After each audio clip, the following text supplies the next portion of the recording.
Nuruzila Razniza. Welcome to video 4, which is also our final video for our course of Employment and Industrial Law. In this video, we will focus on the discussions of social security protection for employees and occupational safety and health of employees at workplace. In this video, the students will be exposing to two main aspects that are closely related to employment relationship. They are social security protections and occupational safety and health at workplace. By the end of this video, you should be able to, number 1, explain the concept of social security protection in employment relationship. Number 2, discuss the 3 aspects of security protection provided by the Malaysian law. Number 3, explain the legal framework relating to occupational safety and health at workplace. And number 4, describe the responsibilities of both employers and employee in securing the safety and health at workplace. Are you ready? Let's start our discussion with the first point, which is social security protections for employees. What is the meaning of social security? What is the scope of social security protection in the context of industrial relations in Malaysia? Social security has been described by Rohaizat 2012 as a social insurance program providing social protection or protections against socially recognized conditions including poverty, old age, disabilities and others. In Malaysia, there are 3 important aspects of protection provided by law, particularly by legislation. They are the Employees Provident Fund, Employees Social Security Insurance for local workers, and insurance protections for foreign workers. In this video, we will figure out the scope of protection offered by each types of security protection as stated above. Firstly, we will be exploring a few fundamental aspects relating to the Employees Provident Fund. This protection is also referred to as retirement benefits. The Employees Provident Fund Act 1991 has been enacted to secure the rights of employees to prepare themselves financially after their retirement.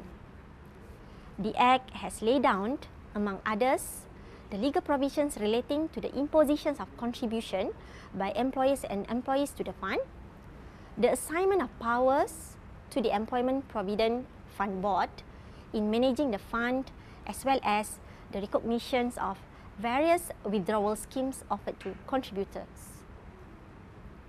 The authorized body that is assigned to manage the fund is the Employees Provident Fund Board, or the EPF Board. This corporate body acts as the trustee of the fund and has several functions, such as A. Receive and retrieve contributions, B. Make investments of the funds, and C. Return the money saved to members of EPF or representative. Do you know who should compulsorily contribute to the fund? Section 43, Subsection 1 of the Employees Provident Fund Act 1991 stipulates that each employee and worker must make monthly contributions from the total monthly salary. The rate of contributions has been set out in third schedule of the same Act as follows. 11% of the salaries for workers and not less than 12% for the employers. The rate is, however, free to be changed by the government as long as it adheres to the above minimum rate. Are you familiar with Account 1 and Account 2 of the Employees Provident Fund? The Contributors Fund is divided into 2 accounts, mainly Account 1 and Account 2. Account 1 is meant genuinely for retirement savings and cannot be fully withdrawn except upon retirement. Meanwhile, Account 2 is intended to help contributors to make early preparations for a comfortable retirement by offering several withdrawal schemes. Let us find out the list of withdrawal schemes offered by the Employees Provident Fund Act 1991. A. Withdrawal at the age of 55. B. Payment for housing loan. C. Payment for medical expenses of the contributor or his family members. D. Payment of physical and mental disabilities to support the future survival of contributor and family member. E. Payment upon the death of members. F. Payment for investment purposes. And G. Withdrawal for the purpose of supporting educational costs of members' children. Next, let us discuss to the second type of security protection, which is public insurance protections for local workers. The relevant legislation that addresses this type of protection is Employees Social Security Act 1969. Through this act, a social security organization, or better known as SOCSO, was established purposely to look into the welfare of the workers if they encounter disasters like accidents while at work or outside of work or by occupational diseases. The Act requires employers in all industries to make contributions for their worker, including if they have only one worker. There are two insurance schemes provided by the Act, mainly Employment Injury Insurance Scheme and Invalidity Pension Scheme. The former scheme grants protections for any injury or occupational diseases inflicted to employees during the course of employment. Meanwhile, the latter covers a worker who is made invalid due to any reasons, and the protection is for 24 hours. There are slightly different benefits available within the ambit of these two schemes. Among the benefits that are offered for both schemes are as follows. A. Medical benefits. B. Temporary disablement benefits. C. Constant attendance allowance. D. Dependent benefit. E. Rehabilitation benefit. And F. Education benefit. It should be noted that these kinds of protections is very crucial when it involves a permanent disability to the contributor due to an accident or occupational disease, for example, to financially support their dependents. We have now finished discussing our second point. Let us now move on to the next. We know very well that foreign workers are part of the Malaysian labour force. Are they protected by our law? Their protection is guaranteed by the Workmen's Compensations Act 1952. The purpose of the Act is to provide protection to those foreign workers who are injured in accidents in the workplace or contacted occupational diseases. The Act covers foreign workers in both private and public sectors. Nevertheless, there are few types of workers who are excluded from the coverage as stipulated by Section 2, Section 1 of the Act. For example, non-manual workers whose salaries are more than RM 500, temporary workers, housemates, armed personnel from other countries stationed in Malaysia, odd workers, family members of employers living together, and any other categories as declared by ministers to be excluded from the Act. The scheme of protection that is offered by the Act is known as Foreign Workers Compensation Scheme. The employer is required to subscribe the insurance premium of RM 86 per month on behalf of their employees. There are 10 benefits within the ambit of this scheme, for instance, temporary disablement, permanent disablement, dependence, funeral expenses, repatriation expenses, death or disablement outside normal work hours, occupational diseases, ward and medical expenses, constant attendance allowance, and finally, rehabilitation.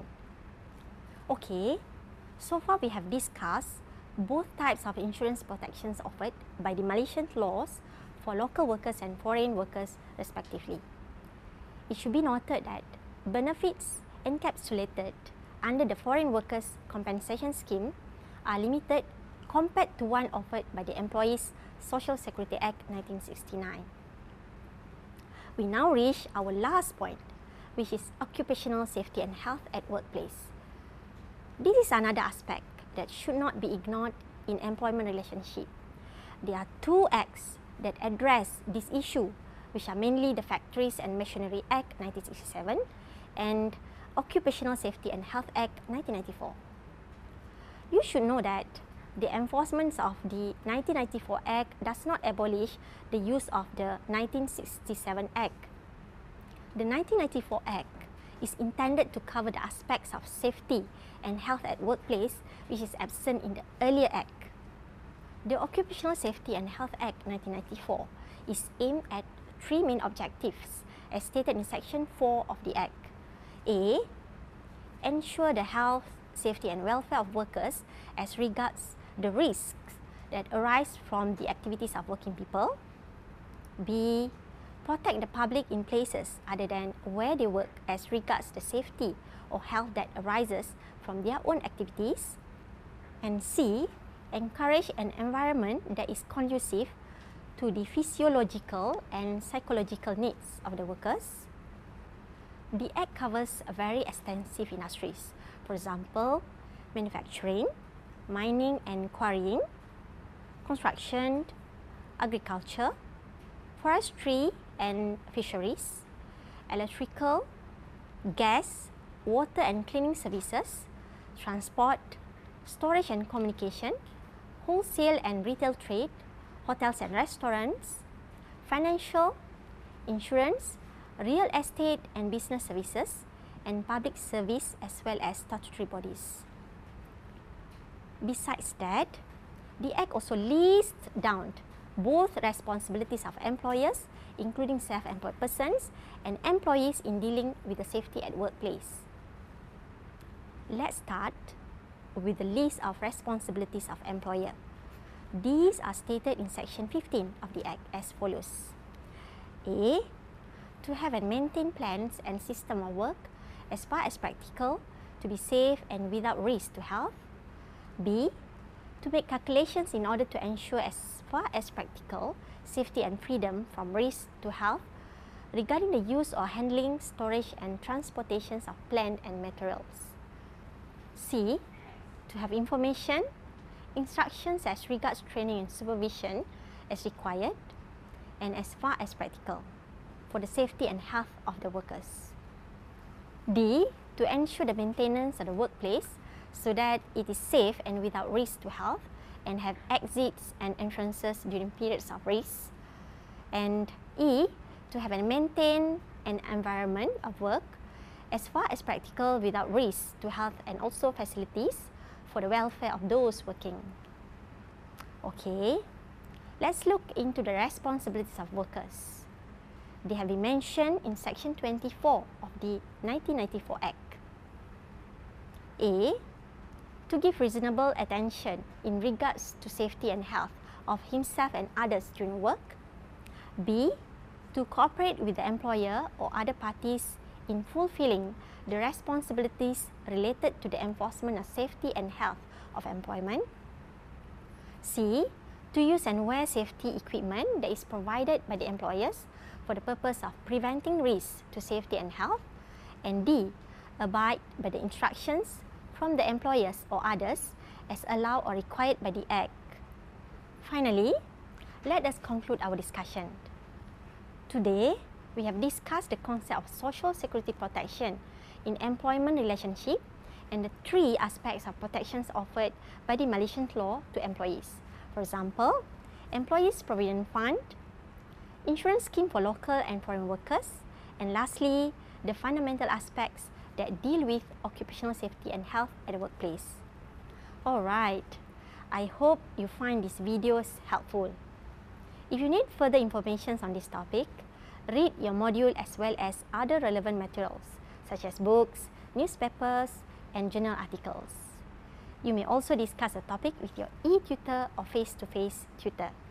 I wish you all the best. Take care and have a great day.